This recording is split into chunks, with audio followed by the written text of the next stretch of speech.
안녕하십니까. 오늘은 아브라함 명상법이라는 제목을 가지고 강의를 하겠습니다. 아브라함을 통해서 배우는 명상법, 이게 더 맞겠죠. 성경에는 하나님이 명상을 이렇게 가르쳐 주셔요. 그게 기록이 되어 있는데, 명상을 이야기할 때 예수님은 영적으로 참되게 아버지께 예배드리는 방법이라고 이제 요한복음 4장에 보면 사마리아 여인과의 대화에서 얘기하십니다. 하느님은 영적으로 참되게 예배하는 사람을 참 찾고 계신다.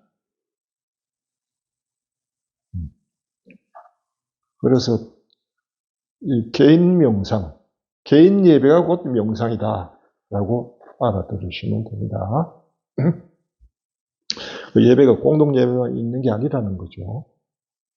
두 가지 다 이제 공동 예배도 해야 되겠지만 개인 예배도 여러분이 하셔야 됩니다. 이걸 통해 가지고 하나님을 만나고 하나님께서 은총을 내리시고 또 우리가 하나님으로부터 배우고 가르침을 직접 배우고 이런 것이 다 가능해지는 것입니다. 그래서 아브라함을 통해서도 하나님께서 어떤 명상을 가르치셨는데 오늘 이제 거기에 대해서 이야기를 해봅시다. 우선 이제 이 이야기를 하기 전에 좀 명상의 개념을 좀 정리를 하고 들어갑시다. 여러분들이 좀 헷갈릴까 싶어가지고요. 바로 유, 무, 공인데요. 유와 무와 공의 차이점이 뭐냐? 라고 얘기했어요. 유는 글자 그대로 있음입니다. 있음이고 존재의 세계고요. 그 다음에 공은 비어 있습니다. 비어 있음. 무는 없습니다. 이게 좀 차이를 아실던가 모르겠는데, 유는 있음이고요.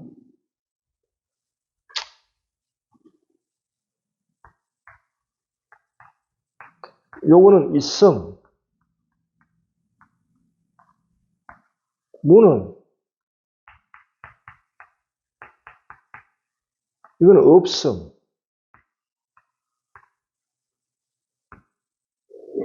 반면에 공은 뭐예요? 비어 있음. 보세요. 요 세 개 차이는 이 두 개는 있음으로 같은 겁니다. 있다는 데서 같은 거예요. 유, 공은 있는 겁니다. 공은 없는 게 아니고 공은 있는 겁니다. 어떻게 있느냐? 양태가 다른 거죠. 요거는 유는 형상, 물질적 형상, 우리가 보고, 듣고, 만지고,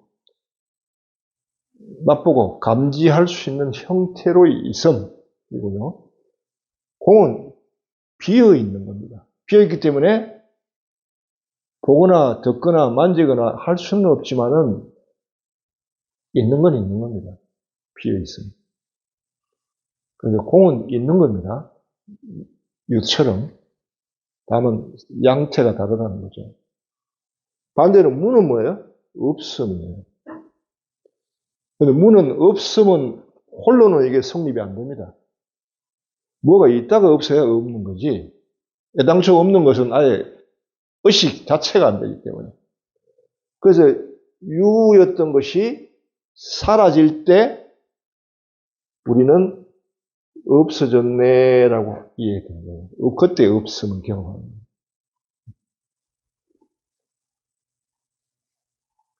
뭐가 있는 게 없는 거예요. 있다가 떠나는 거. 함께 있다가 자식이 함께 있었는데 공부하러 서울로 갔다. 그러면 자식이 없죠. 없어졌죠. 바로 없음이에요. 그런데 자식이 있다가 서울로 갔는데 자식이 떠나고 나니까 홀가분하고 정말 좋더라. 이거는 홀가분하고 자식이 없는 자리에 있음이 발견된 거예요. 이거는 공이란다. 그 차이를 아십니까? 방이 있는데 우리가 살다 보면 집안에 자꾸 물건이 여기저기 쌓이잖아요. 처음에는 조금 정리해 놓다가 나중에는 여기 던지고 저기 던지고, 여기 있던 걸 저리로 갖다 놓고 저기 있는 걸 이리로 갖다 놓고, 자꾸 살다 보면 물건이 자꾸 쌓여요. 유가 자꾸 늘어나는 거예요. 그럼 나중에는 질식할 것 같아. 못 살 것 같아. 뭔가 복잡하고 혼잡스러워. 좀 치우고 싶은 마음이 들어요. 그래 하루 용기를 내가지고 그냥 안 쓰는 거는 무조건 확 치웠단 말이에요. 또 치우려고 하면 또 마음이 이거 놔두면 쓸 건데 라는 마음이 생기기 때문에 그 마음을 극복해가지고 확 치워냈어요. 당장 쓰지 않을 거 치워내고, 옷도 한 벌, 그 다음에 갈아입을 거 나머지 치워. 또 몇 년 된 옷 치워. 뭐 이런 식으로. 수도 생활하면 이렇게 합니다. 옷이 딱 두 벌만 있어요. 한 벌 입고, 한복, 이거 입은 옷을 빨대 갈아입으려 하나. 2개 이상 있으면 번거롭단 말이에요. 많으면 번거로워요. 그래서 다 확 치우고 나니까 이제 덩그러니 텅 비었단 말이에요. 그 빔이 바로 공이란 말이에요. 그 빔이 이제 비워놓으니까, 아이고, 이제 살 것 같다. 아이고, 이제 살 것 같네 하는 게 공을 맛보는 거예요. 공. 이게 비어있음이에요. 그런데 유는 가만히 있어서 자꾸 뭔가 생기고 채워지고 한데, 그러면서 점점 좁아지죠. 마음이 좁아지고 가까워지고 답답해지고, 그래서 숨이 막혀 자꾸 여기서는. 그래서 한번 확 치고 나면 살 것 같아. 이래 되죠. 그래서 유에서는 이제 자꾸 공을 지향하게 돼 있죠. 이제 살 것 같으면 그 다음에는 함부로 막 갖다 놓은 게 아니고 정말 꼭 필요한 것만 그 자리에 딱 갖다 놓고 살면은 정말 삶이 행복하잖아요. 비어 있음을 느끼면서도 있음을 음미할 수 있는, 이렇게 되죠. 사람들은 그걸 원하거든요. 그래서 이 공을 체험하는 것이 중요합니다. 공에 대한 감각, 이게 좋다는 걸 알아야 유가 다스려지는 거예요. 그래서 노자에 보면 이무위용, 유가 유다우려면은 무를 활용해야 된다 할 때, 그때 무는 실제로는 공하고 통하는 겁니다. 공을 이제 중국에서는 무라 하고요. 중국에서는 이거를 무라 그래요. 인도에서는 이걸 공이라고 했단 말이에요. 원래는 공이라는 단어가 중국에서 넘어오면서 이걸 번역할 때 무로 변경했어요. 왜? 노장 사상에서 이걸 이미 무라는 개념이 있었거든요. 무. 여기는 앞에 허무 해가지고 허무 이렇게 해가지고 공하고 같이 통하는 거죠. 그래서 서양에서 무라는 개념은 없음의 개념에 대해서는 없기 때문에 이건 의식 자체가 안 되기 때문에 다루질 않았는데, 우리가 이야기할 때 이 없음이라고 하는 것은, 무라고 하는 것은 공과 같은 개념의 무를 의미하는 거지, 이 없음의 무는 아니다. 그런데 이 없음의 무가 실제로 경험은 되죠. 왜냐하면은 있다가 없어질 때 우리가 없음에서 오는 허망함, 허무감, 그 다음에 슬픔, 아쉬움, 안타까움, 요구 불만, 이런 것들은 무죠. 그거는 있는 것이 사라지면서 다른 것이 채우고 들어오죠. 무는 실제로 불평, 불만, 불만족, 이런 것들이 차고 들어오잖아요. 보이는 것이 사라지니까 심적으로 무는 실제로 많이 안 좋은 것들이 마음속에 꽉 찬 상태가 실제로 무거든요. 그렇게 무에서는 공으로 넘어가야 돼요. 이걸 비워야 돼요. 그래서 명상할 때 원리가 바깥에 유를 치워요. 바깥에 치고 나면 안에 무가 생기거든요. 무도 치워요. 이것도 치우고 이것도 치워가지고 공으로 들어가는. 요걸 이제 잘 정리한 말이 외식재현. 바깥의 인연을 쉰다. 내심문천, 안에 헐떡거림을 잠재운다. 이렇게 얘기해요. 바깥을 치고 안을 치고 양변을 다 친다. 이게 원리입니다. 그래서 명상은 뭐냐면요. 여기서 공으로 넘어가는 거 나와서 공을 체험하는 겁니다. 여러분 명자가 이게 어두울 명자예요.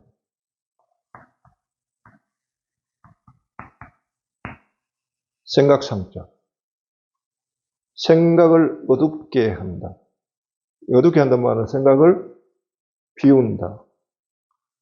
이 말하고 같죠? 어둡게 한다는 말은 비우는 거예요. 이 성을 비움으로써 이 상태로 가는 겁니다. 이 상태로. 이 상태로. 자, 그러면 유무공이 정리가 됐죠? 네.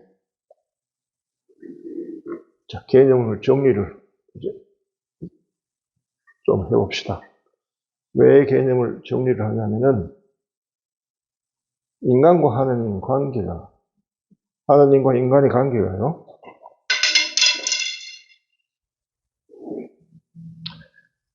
요철이라는 거 아세요? 요철? 요철? 이렇게 생긴 거예요. 이게 요철입니다. 이게 요철이에요. 이게 튀어나온 게 요게 철이거든요. 들어간 게 철이거든요. 근데 둘은 하나란 말이에요. 하나라고요. 자, 그래서 다를 이렇게 그릴 필요가 없는 거죠. 하나를 그리면 이렇게 된 거예요. 이게 요거 뒤집으면 철이에요. 이렇게 보면 철이에요. 그죠? 그런데 이게 요로 보입니까? 철로 보입니까? 요로 보는 사람은 절대 철은 못 봐요. 이게 철로 보입니까? 네. 볼록이냐 오목이냐. 네. 오목으로 보여요? 오목으로 보는 사람은 절대 볼록을 볼 수 없어요. 동시에 볼록과 오목을 동시에 볼 수가 없단 말이에요. 하느님도 나고 인간도 납니다. 이 나와의 관계가 요철의 관계와 같다고요. 이렇게. 그래서 이 나가 의식되면은 하나님은 의식될 수가 없고요. 하나님이 의식되려고 하면 내가 의식되지 말아야 되는 거예요. 나를 의식되지 않게 하는 것, 즉 나를 비움. 나를 비울 때 그때 하나님이 인식이 된다. 요가 철이 되려고 하면 요가 비워져야만 철로 보이는 것이. 이게 이 원리가 바로 인간이 유에서 공으로 가자는 원리예요. 명상이 왜 공으로 들어가야 되냐 하면은 나를 비움으로써 하느님을 체험하기 위한 것이다. 그거예요. 하느님을 체험하기 위해서 나를 비우는 거예요.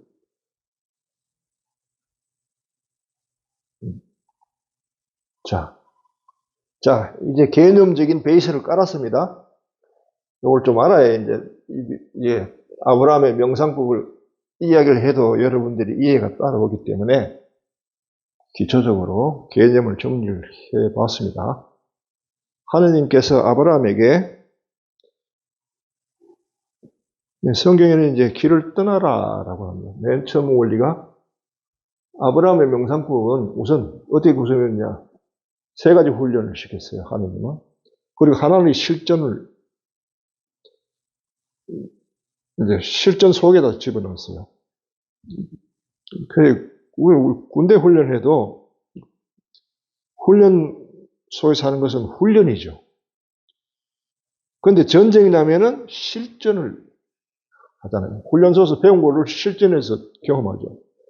훈련할 때는 아무리 해도 죽는 법은 없어요. 죽고 사는 법은 없어. 그런데 전쟁에서는 죽느냐 사느냐의 문제에서 그 긴박함 속에서 사는 법을 터득해야 되기 때문에 훈련할 때랑 비교가 안 되죠. 그래서 하느님도 세 가지를 훈련시키고 훈련됐다 했을 때 실전에 투입해가지고 확실히 체득하도록 만드는 그런 방법을 하셨어요. 그래서 우선 첫 번째 방법은 뭐냐면 떠나라. 여기서 떠나라. 창세기 12장 1절 보면 나옵니다. 내 고향과 친족과 아버지의 집을 떠나 내가 너에게 보여줄 땅으로 가거라.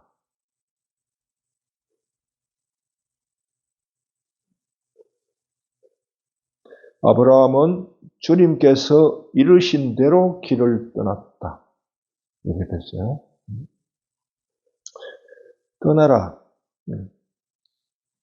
내 고향과 내 친족과 아버지의 집을 떠나라.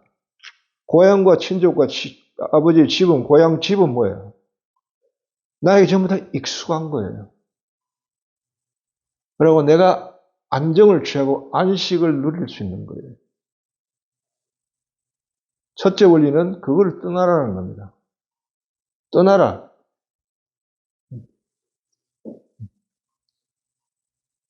그래서 명상의 첫 원리는 뭐냐? 떠나는 겁니다. 떠나는 거예요.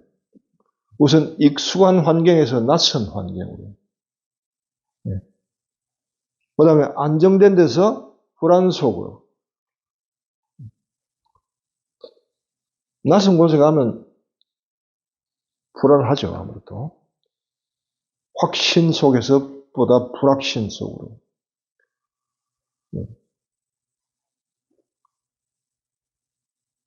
그래서 그때 늘 생각이 뭔가 잘못된 것이 없는가? 잘못되어 가고 있지 않나? 지금 내가 어디에 있으면 어디로 가는가? 라는 생각이 드는 곳.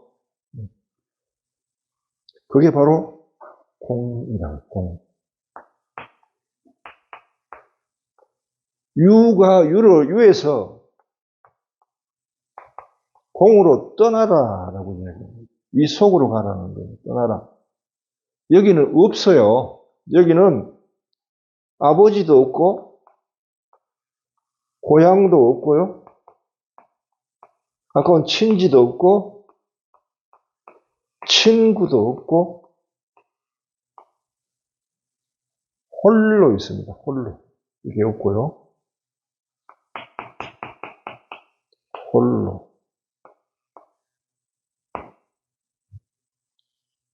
홀로 있게 됩니다. 그래서 명상할 때는 홀로 있다, 홀로 있게 되면서 우리가 활동을 보면요. 바깥 활동은 뭘 해요? 육체를 통해서 해요. 육체를 하는 게 보는 거, 듣는 거, 말하는 거, 이걸 통해서 육체와 사람과의 관계 속에서 인식하고 말하고 하는 거예요. 그래서 육체가 다치면은 바깥과의 관계도 끊어지죠. 그러니까 명상에서 제일 먼저 하는 거는 바깥과의 관계를 차단하는 거예요. 떠나는 거예요. 바깥으로. 이 세계로부터 떠나는 거예요. 떠나는 거. 내가 속한 세계로부터 떠나는 거. 그것부터 먼저.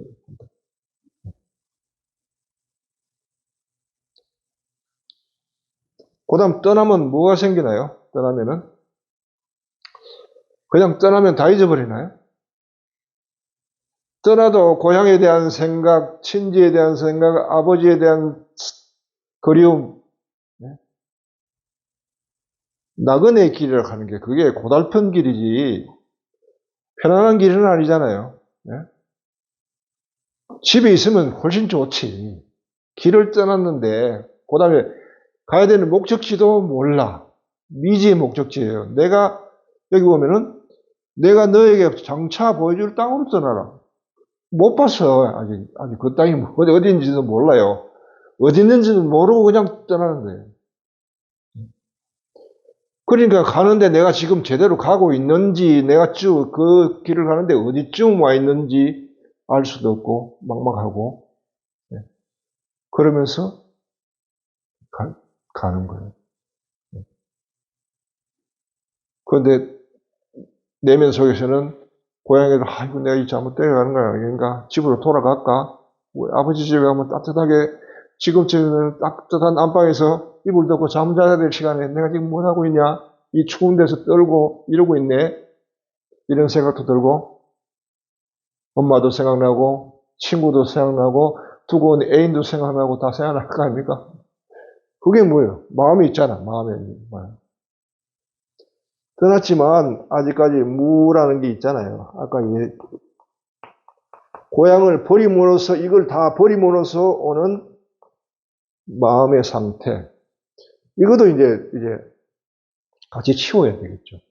여기 가려면요. 이것도 치우면서 이제 하는데 명상할 때는 그래서 바깥 세계를 떠나라 하고 그다음 앉아서 아까 제 바깥과 관계에서 온 좋은 생각도 있겠고 어떤 유감스러운 생각도 있고 어떤 건 불만스러운 것도 있고 어떤 거는 짜증스러운 것도 있고 어떤 거는 풀리지 않은 문제를 갖고 그대로 들어온 것도 있죠.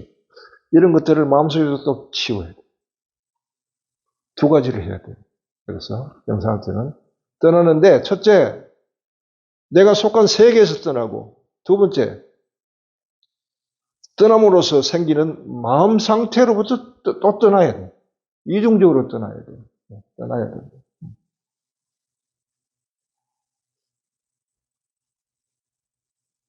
그래서 이제 떠나라라는 말이 이렇게 인식돼요. 그러면서 내가 내게 줄 장차 그 땅으로 떠나라 했으니까 나의 의식은 그 땅에 대해 초점을 둬야 되죠. 그 땅은 방향이 분명히 있어요. 명상할 때는 막연하게 명상하지 않습니다. 분명히 방향을 정해놓고 하는 거예요. 그러니까 우리의 의식은 그 초점에, 그 방향에 갖다 맞춰져야 되는 거예요. 그러고 떠나는, 그쪽을 향해서 떠나는 거예요. 그냥 떠나는 게 아니고. 그런데 우리의 대상은 아직 애매모호하죠. 있기는 있는데, 아직 형상이 뭔지 몰라요. 모르는 대상, 알지 못하는 대상, 미지의 대상에 대해서 초점을 맞추는 겁니다. 미지의 대상. 대상은 대상인데, 미지의 대상. 여기다가 의식을 고정시킵니다. 집중하는 겁니다. 여기 집중.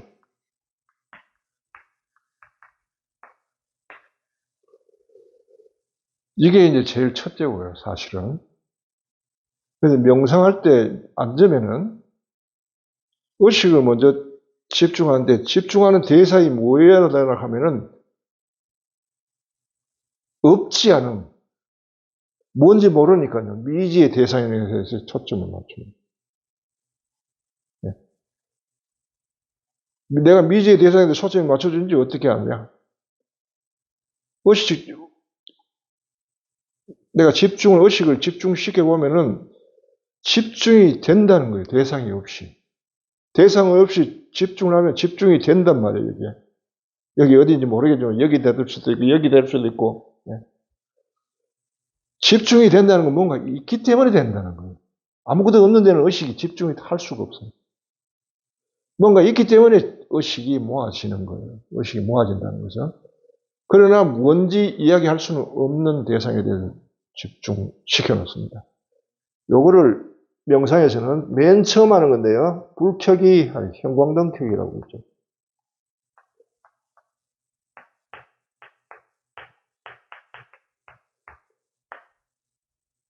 방에 들어갈 때 제일 먼저 하는 일은 불을 켜는 것입니다. 방에 일 보러 들어갔는데 불을 켜고 들어가죠. 깜깜한 채로 일 보는 사람은 아무도 없죠. 그래서 형광등 켜기를 먼저 해야 되는데 의식을 미지의 대상에다 초점을 맞추고 집중하는 겁니다. 자, 이렇게 하면요. 의식을 집중시킵니다. 집중 이렇게. 눈을 감고 바깥 대상으로도 끊고 그 다음 내면에 대해서 울려나온 이런저런 감정에 대해서 무시를 하고 집중을 합니다. 이렇게 집중할 수도 있고요. 양손은 모아가 집중할 수도 있고요. 아니면 어떤 말씀을 통해서 집중할 수 있습니다. 가령 아버지라든지 아버지 이런 아버지 하고 집중할 수도 있고 하느님께는 안 되는 일이 없다. 이런 내가 평소에 듣고 용기를 가지게 하고 하는 그 어떤 성경의 말씀들 이런 말씀을 암송하면서 집중하는 겁니다. 모르겠어요. 여기 뭐 로사리오 기도 하시는 분들은 로사리오 기도하면서 집중해야 됩니다. 예. 은총이 가라 마리아를 기뻐하소서 하면서도 집중할 수 있습니다. 여하튼 막연한 대상이면 대상일수록 좋아요. 어떤 형상을 그리지 말고 우리가 지금 하느님께 가는데 그 하느님은 어떤 형상으로서 하느님이 아니고요. 또 떠나란 말에 또 하나의 중요한 점은 명상할 때마다 내가 이전에 어제 경험한 경험을 떠나야 됩니다. 어제 이런 걸 해가지고 내가 성공을 했으니까 오늘도 다시 반복하겠다. 있을 수 없어요.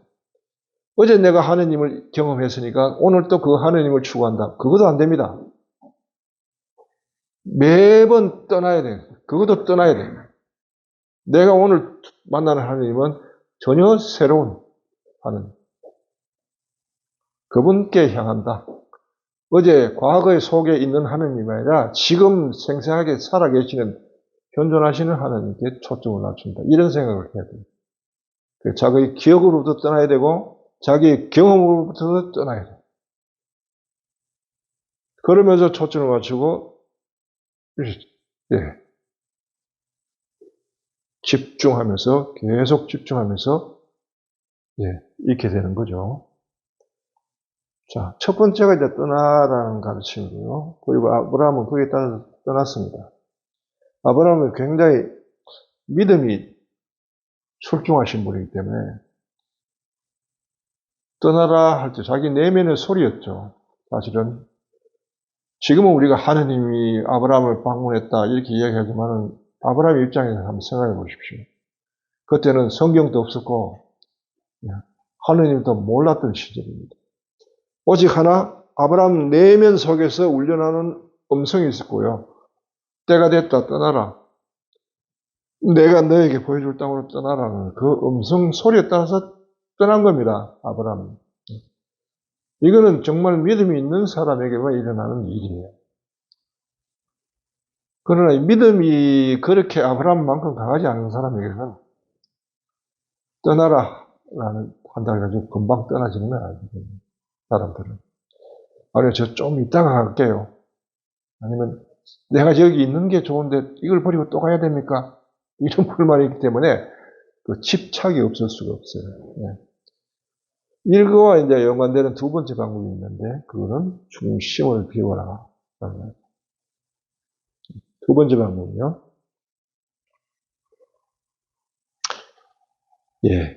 요거는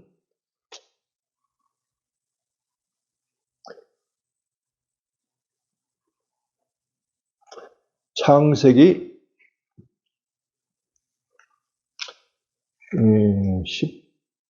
19장인가요?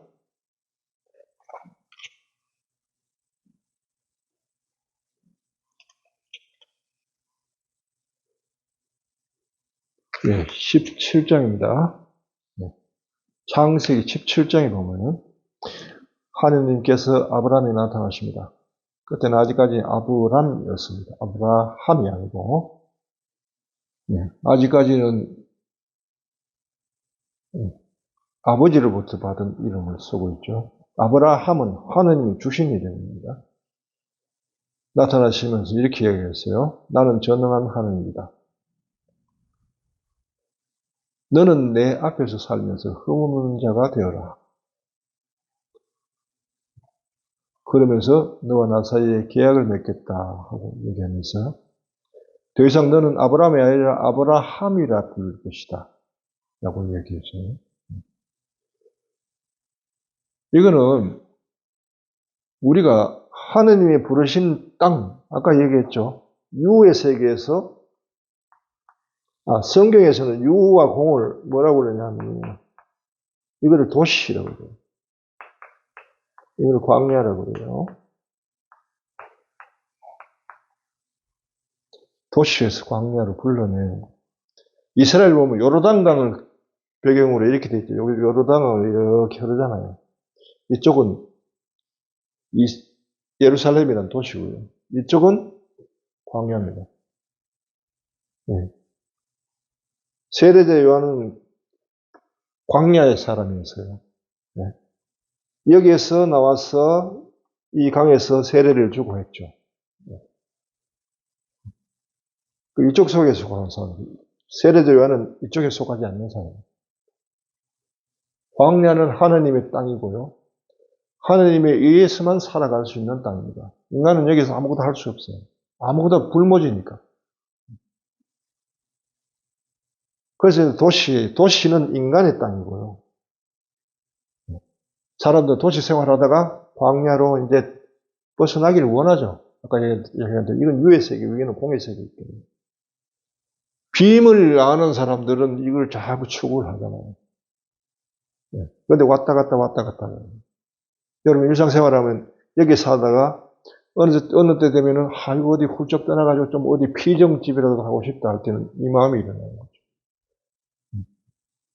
또 그거 갔다가 피정집에 계속 머물 수 없잖아요. 다시 집으로 돌아와야죠. 네. 그죠? 가령 수도자들 같으면은 이쪽 세계에서 더 속하는 사람들이겠죠. 이쪽 세계를 떠나가지고 출가를 한다는 말은 이쪽 세계로 넘어간다는 이야기이기 때문에,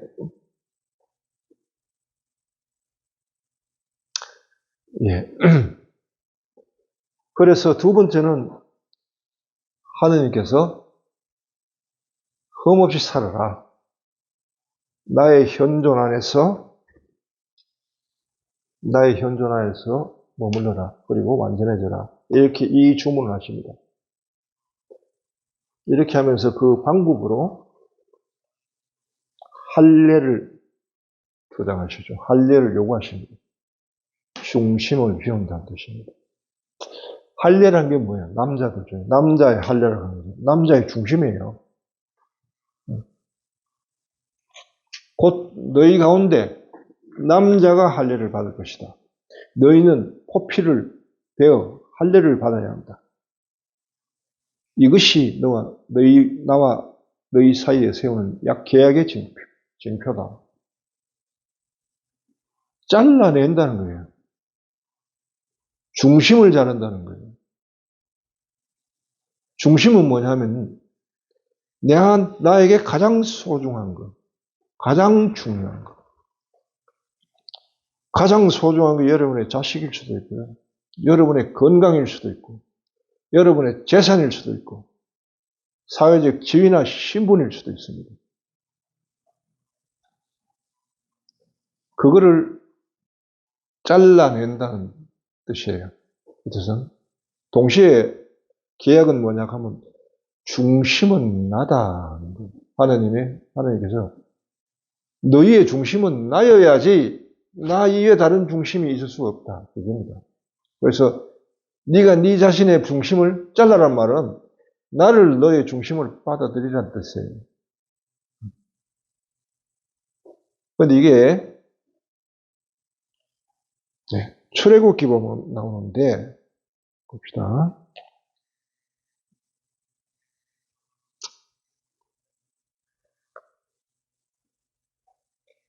탈출기죠. 탈출기. 이스라엘 백성들이 에집트를 탈출하면서 파라오가 모세의 제안을 자꾸 거부하잖아요. 거부해서 결국 마지막에 어디까지 가냐 하면은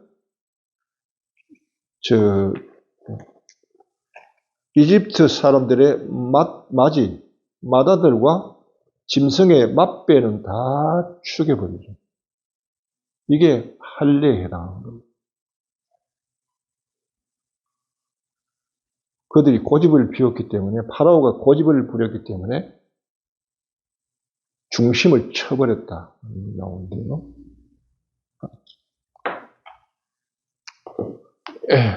잠시 봅시다.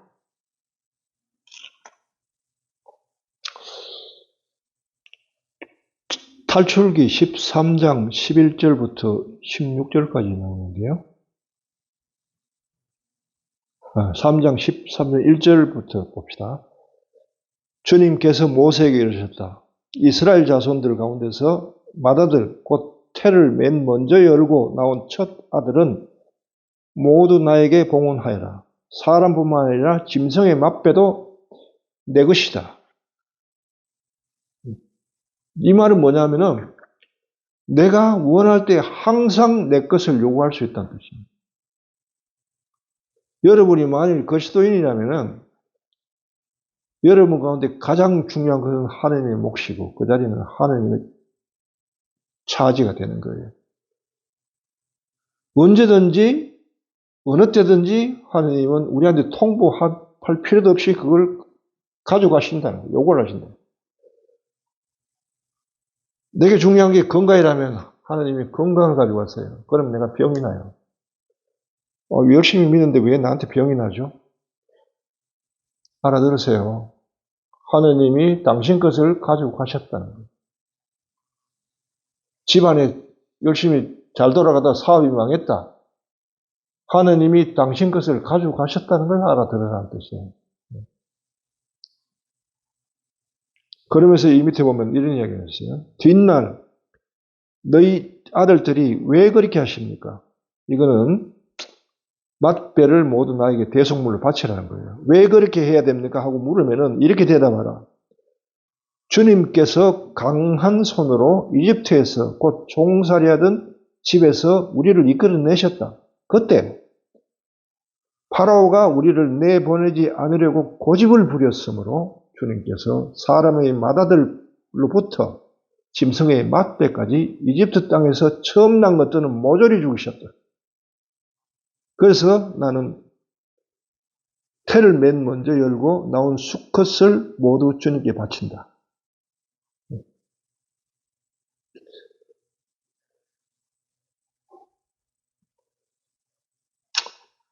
이렇게 얘기하라. 이렇게 나옵니다. 파라오가 누구냐? 우리 모두 안에 파라오가 있습니다. 파라오가 따로 있다는 생각하지 마세요. 하나님의 음성을 들릴 때 그거 거부하면은 그게 파라오 짓이라는 거 알아들어요. 하나님이 명상할 때다 하는데 지금 중년 연속극 하는데 이거 좀 보고 할게요. 그게 파라오란 말이에요. 파라오. 네? 그때 누군가가 이렇게 하는데 나에게 좀 도와달라고 손을 내밀어요.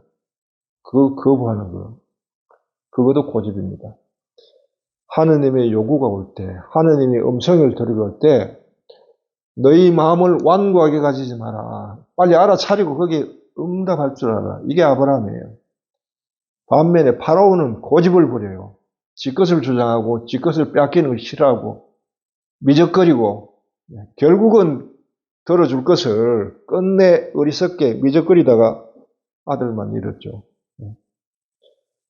고집을 부리는 자는 하느님이 우리를 당신이 원할 약속한 땅, 즉 공의 터로 우리를 부르시는 이유가 뭐냐면 아까 얘기한 대로 하느님과 나와 나 사이가 요철로 이루어졌기 때문에 내가 공으로 가야 당신의 현존이 체험되죠.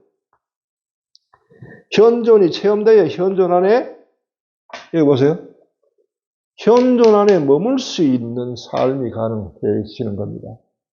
그렇기 때문에 우리가 공으로 가야 되고 공으로 초대를 하는데 공으로 가는 방법 자체가 내가 공이 돼야 된다. 그래야 하나님의 현존이 드러나시죠. 이렇게.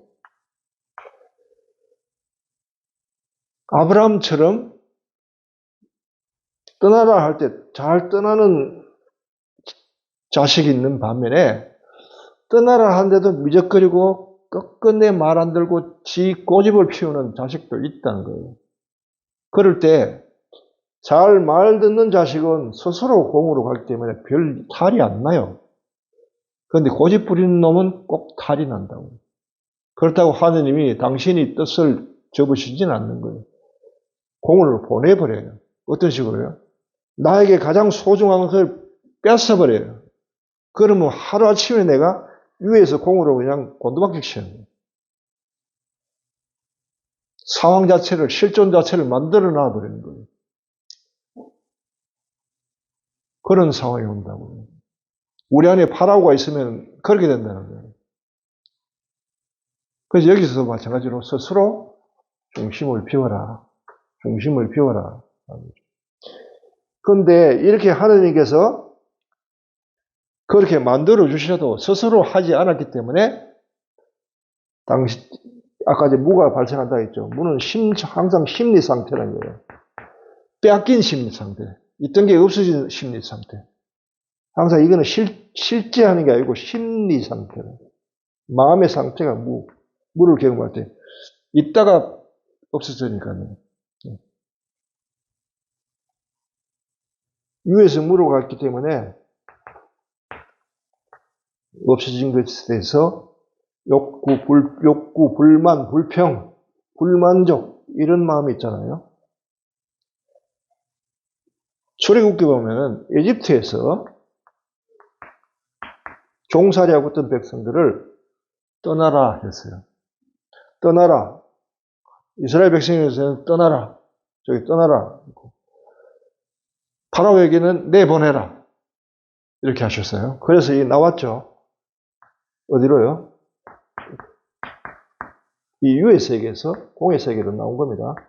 광야로 나왔단 말이에요. 이게 시나이 광야로 얘기해요. 광야로 나왔을 때 이 백성들은 아직도 하나님의 뜻을 잘 몰랐어요. 그리고 하나님도 잘 몰랐어. 이들은 하나님을 잊고 살았기 때문에. 모세가 가서 가르쳐 줬단 말이에요. 너희 조상의 하나님이 보내셔서 내가 왔다. 라고 해서 그 하나님의 이름으로 하나님이 떠나라 하셨다. 가자. 해서 데리고 나왔더니 이 백성들은 여기 나와가지고 물을 겪는 거예요. 무라는 심리 상태를 겪어요. 공에 들어가기 전에. 여기서 나오게 이제 불만이 있단 말이에요. 불만이. 불평, 불만. 불만.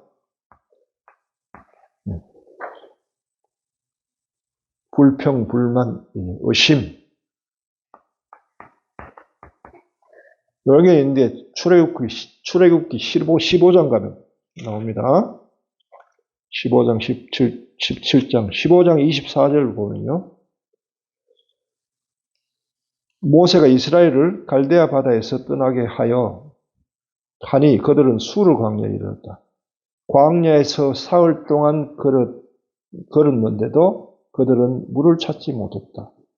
마침내 마라에 다다랐지만 그곳 마라의 물이 섰어 먹을 수가 없었다. 마실 수가 없었다. 백성은 모세에게 우리가 무엇을 마셔야 한단 말이오 하고 불평하기 시작했다.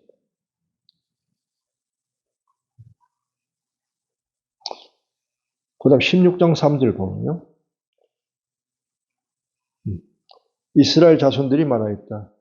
광야에서 우리가 고기 냄비 곁에서 앉아서 빵을 배불리 먹던 그 시절 이집트 땅에서 주님의 손에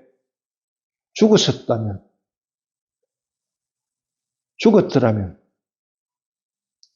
그런데 당신은 이 무리를 모조리 굶겨 죽이시려고 우리를 광야로 끌어왔소 하고 불만.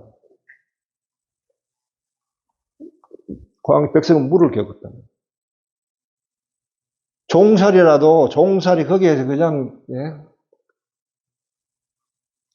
제 집에서 따뜻하게 먹고 마시면서 편안하게 있는 게 낫지 뭔 일이 있다고 이 광야로 우리를 불러내가지고 이렇게 고생을 시킵니까? 먹을 것도 없고 마실 것도 없는데 라고 불만을 하죠. 불만. 그래서 자발적이 아니라 실질적으로 우리에게 공의 경험이 닥칠 때 가령 하느님께서 나에게서 건강을 앗아간다든지요. 혹은 집안의 가족 중에 누군가 아프게 하셔가지고 큰 일을 당하게 하신다든지, 그런 아들의 진로가 막힌다든지, 남편의 사회적 지위나 신분을 잃게 한다든지, 재산상의 손해가 온다든지, 이런 일이 닥칠 때 우리가 하나님에 대해서 이런 걸 좀 불만을 하죠. 주님, 그동안 내가 당신을 얼마나 열심히 섬겼는데, 11조도 열심히 내고, 그 다음 당신을 위해서 봉사도 하고 했는데, 왜 나에게 이런 시련을 주십니까?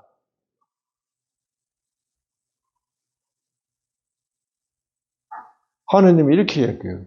그래, 내가 그걸 다 줬다. 너에게 돈도 주고, 재산도 주고, 재물도 주고, 지위도 주고, 자식도 주고, 다 줬다. 네가 받은 재산, 재물, 지위, 돈, 명예, 그게 소중하냐? 아니면 내가 소중하냐? 내가 줬는데 나에게서 받은 재물이 소중하냐? 그걸 재물을 준 사람이 소중하냐? 준 분이 소중하냐? 우리를 여기에 불러내기 위해서는 그것은 우리가 받은 선물이 아니고 선물을 주신 분을 받기 위해서 온 거예요. 하나님은 더 좋은 걸 주시려고 이미 주신 걸 거둬가신단 말이에요. 더 좋은 주고 줄게. 나를 줄게. 이 바보야. 나를 받으면 네가 받은 거 전부 다 얻을 뿐만 아니고 네가 못 받은 것까지 다 있지 않겠냐? 내가 다 줬는데 내가 나를 주겠다는데 왜 기껏 그 재물 그것이 없어졌는데 그것 때문에 욕구 불만하냐? 건강? 그거 내가 줬다. 설령 너에게서 건강을 앗아간다 해가지고 내가 너에게 도로 건강을 못 줄 것 같으냐?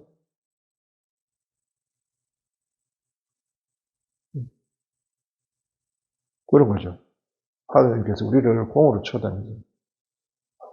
불러내신 뜻은 그런 뜻이에요. 그런데 인간은 아주 작은 것 때문에 여기 욕구 불만하면서 여기서 이거를 넘어가기가 그렇게 어려워요. 어려워, 이게.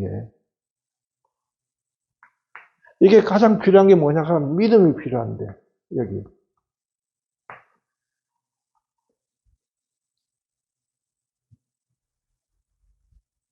하느님께서 우리한테 나쁜 걸 주시겠느냐? 라는 믿음을 가져요. 이건 과정일 뿐이다. 결국은 다 좋아질 것이다. 아브라함처럼 믿고, 이런 생각으로부터 떠나야 되는 거예요. 근데 이런 생각이 아니라 이 믿음이 없는 사람들은 저런 시련을 한 번 줬는데도 안 되고 두 번 줘도 안 되고 하니까 나중에는 뭐 섬겨봤자 별 거고 없고 뭐 하나님 계신지 안 계신지 그렇게 기도해도 들어주지 않는 하나님께 내가 뭐하러 기도합니까? 그래도 하나님을 믿고 하나님께 기도해야 됩니다. 참고 인내하세요 하면 피식 웃어요. 누구 안 해봤나? 다 해본 건데. 해봐도 안 되는 건 뭘. 이런단 말이에요, 이게. 끝까지 이걸로 붙들고 늘어져야 돼요. 끝까지 늘어져야 된다고. 씨름을 하듯이 이겨야지. 그래서 반드시 받아내버려야 되는 거죠. 그런 사람은 하나님을 차지합니다. 지금 이야기하는 우리가 하나님의 작은 은총을 이야기하는 게 하나님을 차지하는 거예요. 크리스찬의 명상은 이거예요. 하나님을 만나자는 게. 하나님을 차지하기 위한 거고요. 하나님을 차지하면 하나님이 가진 모든 것이 다 내 것이 되는 건데. 이 좋은 길을 하려고 하는데도 아주 작은 사소한 것 때문에 욕구 불만을 가지고 그렇게 한다 하면 힘들겠죠. 자, 이렇습니다. 이렇게 해서 온전하게 공을 경험하면 비어있음을 경험하는 분들은 하느님의 현존 안에 머물게 됩니다. 현존 안에 현존감이라는 걸 느끼죠. 현존감이 이 공이라 한 데서 오는 비어있음에 대한 느낌. 이게 좋음을 경험한 사람들은 채우지 않죠. 아까 이야기했는데 방 이야기했잖아요. 가만히 있다 보니까 방이 어지러지고 복잡해져. 사람 사는 공간이 점점 좁아져요. 물건으로 차니까. 왜 이런 것이 있어야 되는지 모르겠는데, 여튼 간에 치우려고 하면은 저항을 받아요. 마음의 저항을 받고, 다른 가족의 저항을 받고. 그래서 하루를 용겨내가지고 다 치워버리려니까, 비우고 나니까, 살 것 같아. 이래 좋은데, 왜 그동안 채우고 살았나? 이래 좋은데 비어 있으니까, 그 감을 느낀 사람은, 그 감이 명상감이라고요. 공에 대한 감, 혹은 무에 대한 감. 이 감이 있잖아요.